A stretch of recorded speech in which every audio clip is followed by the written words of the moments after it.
Hello friends, welcome to my YouTube channel Hatim Ali's Life. বন্ধুসকল আজি মই পুনৰে আপোনালোকৰ মাজলৈ আহিলো। আজি মই নিজে গাজৰখিনি উঠালো। উঠাই তাৰ ঘৰত ইফালে সেলো মেচিন লগাই পানী দি দিলো একদম পুৰা ভৰাই আৰু মানুহখিনি মাতিলো। তো আজিকালি ধৰক ওচৰৰে মানুহ যিমান আছে ঘৰৰ মানুহ আছে। তো এখেতক মাটিখিনি মই গাজৰখিনি পুৰা ধুইখিনি একদম পানীৰ তলত ডুবাই ৰাখিলো। তো গাজৰ জালেৰে যদি একদম পুৰা হাতেৰে সাফা কৰি আপোনালোকে এনেকৈ সাফা কৰি মাৰ্কেটত বিকিব পাৰে তো আপোনালোকৰ মিনিমাম ধৰক বজাৰত যেটো দাম আছে মিনিমাম 30 টকা যদি দাম থাকে আপোনাক কম 32 টকা দাম দিব। গাজৰ সাফা কৰাৰ ওপৰতে ভিত্তি কৰি হে গাজৰ বজাৰত বিকা হয়। তো বন্ধুসকল মই ফাৰ্স্ট টাইম এটো দেখুৱালো। তাৰ লগতে মই আপোনালোকক মোৰ নিজে কৰা মই ৰঙালাও খেতিৰ ভিডিঅ দিবলৈ গৈ আছো। তো আশা কৰো আপোনালোকে যদি মোৰ চেনেলৰ নতুন হৈ আছে তেনেহলে মোৰ চেনেলটো সাবস্ক্ৰাইব কৰিব। কাষত থকা বেল ঘণ্টিটো লাহেকে বজাই দিব যাতে এনেকুৱা ধৰণৰ উন্নত জৈৱিক পদ্ধতিৰে কৰা বৈজ্ঞানিক পদ্ধতিৰে কৰা খেতিৰ ভিডিঅখিনি অলৰেডি আপোনালোকে পাই থাকে। তো ইতিমধ্যে আপোনালোকৰ মাজলৈ আহি পালো কি ধৰক মাজত মই এদিনাখন ভিডিঅ দিব পৰা নাই তাৰ কাৰণে মই নিজে দুখিত। তো আজি মোৰ খেতিতে এক ধৰণৰ বেমাৰৰ লক্ষণ দেখা দিছে। মই খেতিত মই তাৰ কি হ'ল ইফালে ডেলিভাৰি দিওঁতে মোৰ কিন্তু সময় এটা হেৰি হৈ গ'ল। মই এসপ্তাহ খেতিতে ঔষধ দিব পৰা নাছিলোঁ। তো খেতিত এটা বেমাৰে দেখা দিছে। এই পাতবিলাক এনেকুৱা হালধীয়া হেতা পৰা হৈ গৈ আছে। তাৰ কাৰণে আপোনালোকৰ খেতিত যদি এনেকুৱাও হৈছে মোৰ দৰে তো আপোনালোকেও কি কৰিব আগতীয়াকৈ পদ্ধতি হাতত লওক।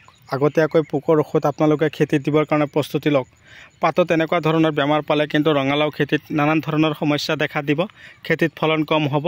গছত আমাৰ ফলনবিলাক যেতিয়া পচিবলৈ আৰম্ভ কৰিব তেতিয়া নানান সমস্যাত পৰি যাম। ইমান টকা খৰচ কৰি যদি আমি খেতি-বাতিৰ ফলনবিলাক এনেকৈ নষ্ট কৰোঁ তো এটা কি হ'ব আমাৰ ধৰক খেতিৰ পৰা আমি আশা কৰাটো মিছা হৈ যাব। তো কথা হ'ল চাওক ৰঙালাওখিনি কি ধুনীয়া ধুনীয়া হৈ আছে। চাগাতা ভীমা ৰঙালাও লগালো ইমান আশা কৰি যদি পাতখিনি এনেকুৱা হয় মাত্ৰ দুটা গছৰ আগ এনেকুৱা হৈছে তথাপিও মই বহুত এটা চিন্তিত হৈ আছো।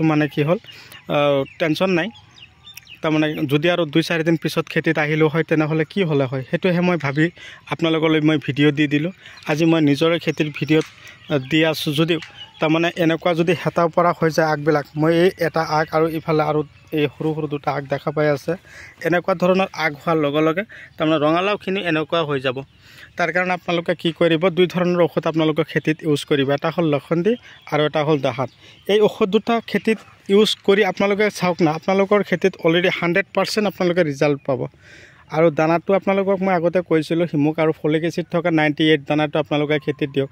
98 দানাটো খেতিত দিলে কি হ'ব ৰটেক্স 98 আৰু বায়োগোল্ড এইবিলাক দানাত ভাল এটা হেৰি থাকে কম্পজিশ্যন থাকে আৰু এইবিলাক মাটিৰ লগত ধুনীয়া এটা হেৰি হয় গছৰ শিপা আৰু ফলৰ এটা ভাল কাম কৰে।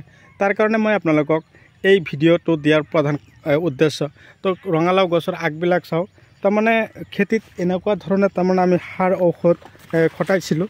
তো ইমান ৰঙালাও লাগিছে মই আৰু কি ক'ম দাদা বাইদেউসকল এয়া চাওক ওপৰেদি একদম পুৰা আগবিলাক ওলাই আছে। মই কাটিং কৰিলোঁ সিদিনাখন কাটিং কৰাৰ ফলত এটা গছৰ পৰা কম 15 পৰা 20টাকৈ আগ ওলাইছে। এটা আগত যদি আপোনালোকে গছত দুটাকৈ ৰঙালাও লাগে তথাপি আপোনালোকে নিজে হিচাপটো কৰি চাব।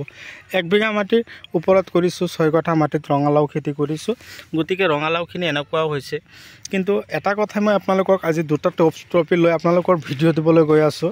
সেই ট্ৰফি দুটাত আপোনালোকক হ'ল এটা হ'ল পাতৰ বেমাৰ ভাল কৰাৰ ফাংগাচাইড দেখা দিয়ে তাৰ কাৰণে লখন্দি দিব আৰু পোকৰ ঔষধ আপোনালোকে পোকে যদি এনেকুৱা পাতবিলাক হালধীয়া কৰিছে হেতা পৰা হৈছে ৰঙা হৈছে তাৰ কাৰণে আপোনালোকে দাহাত ঔষধটো স্প্ৰে কৰক। আৰু যদি তাতকৈও বেছি হেতা পৰা হৈ গৈছে তেনেহ'লে আপোনালোকক মই একেবাৰে বেছি দামী ঔষধ এটা নাম কৈ দিছোঁ সেইটো হ'ল চেমটিছ। যদি আপোনালোকৰ ফালে ঔষধটো কিনিবলৈ পায় খেতিত দিব ভাল কথা। নাপালে আপোনালোকে মোক যোগাযোগ কৰক ততাতৈয়াৰী কৰক। এতিয়া আমাৰ সময় যেটো চলি আছে ৰঙালাও খেতি কৰাৰ ৰঙালাও খেতিৰ পৰা আমি ফলন এতিয়া ছিঙিবৰ পৰা হলোৱে প্ৰায় এনেকুৱা সময়ত যদি আমাৰ গছখিনি তেনেকুৱা ধৰণৰ বেমাৰ আজাৰ লক্ষণ দেখা দিয়ে তো আমাৰ খেতিৰ পৰা কিন্তু আমাৰ এইবিলাক ফলনৰ আশা কৰাটো মিছা হৈ যাব। তো বন্ধুসকল মোৰ ভিডিঅ' আপোনালোকে কোন ঠাইৰ পৰা চাই আছে দাদা বাইদেউসকলক মই অশেষ ধন্যবাদ জনাইছোঁ। আপোনালোকে য'ৰ পৰাই চাই আছে মোক কমেণ্ট কৰি জনাব। তো কালি মোৰ ডেলিভাৰী আছে লখিমপুৰ নাৰায়ণপুৰলৈ, তাৰ পিছদিনা আছে বঙাইগাঁৱলৈ, তাৰ পিছদিনা আছে মোৰ সোণাৰীলৈ, তাৰ পিছদিনা আছে ধেমাজিলৈ। তো ইফালে মোৰ আৰু আজি মই ডেলিভাৰী দি দিলোঁ। ধৰক ঈদ যদিও পাৰ হৈ গৈছে তো ডেলিভাৰী পঠিয়াবই লাগিব। আজি আকৌ দাদা টকা এজনে পঠিয়াই তোলে, তো এই দাদাজনক মই নতুনকৈ ডেলিভাৰী পঠাই দি থৈ আহিলোঁ। তো আজি এই এনেকৈ তাৰমানে প্ৰত্যেক দিনে মই দানা ঔষধবিলাক পঠিয়াই আছোঁ। তাৰমানে কি হ'ল, আমাৰ যাতে খেতি বাতিবিলাক ভাল হয়, আমাৰ খেতিৰ পৰা যাতে আমি ভাল এটা উৎপাদন কৰিব পাৰোঁ, খেতিয়ে যাতে আমাক ভাল এটা টকা দিব পাৰে, তাৰ কাৰণে আমি আশাৰে বাট চাই থাকোঁ। ইমান কষ্টৰ মাজেদি চাওক কিমান টকা খৰচ কৰোঁ। 1 বিঘা মাটি ৰঙালাও খেতি কৰিবলৈ হ'লে মিনিমাম 15ৰ পৰা 12 13 15 এইখিনিৰ মাজত টকা এটা খৰচ হয়। আৰু পানী দিব লাগে, কিমান সাৰ ঔষধ খটিয়াব লাগে, সেইখিনি খৰচ কৰি যদি আমি লাষ্টত আমাক ঠগি দিয়ে তেনেহ'লে কেনেকৈ বিপদৰ সন্মুখীন হৈ যাম। তো বন্ধুসকল, মই আৰু বিশেষ আলোচনা নকৰোঁ। মই আপোনালোকক যিখিনি কথা কৈছোঁ আপোনালোকে মনোযোগী হৈ আপোনালোকে মোৰ কথাখিনি ফ'ল' কৰি আপোনালোকে খেতি কৰিবৰ কাৰণে প্ৰস্তুতি লওক, তাৰে কামনাৰে আজি মই আপোনালোকৰ মাজৰ পৰা বিদায় লৈছোঁ। পৰৱৰ্তী ভিডিঅ'ত মই আপোনালোকক পুনৰাই লগ পাম বুলি আশা ৰাখি বিদায় লৈছোঁ। ধন্যবাদ।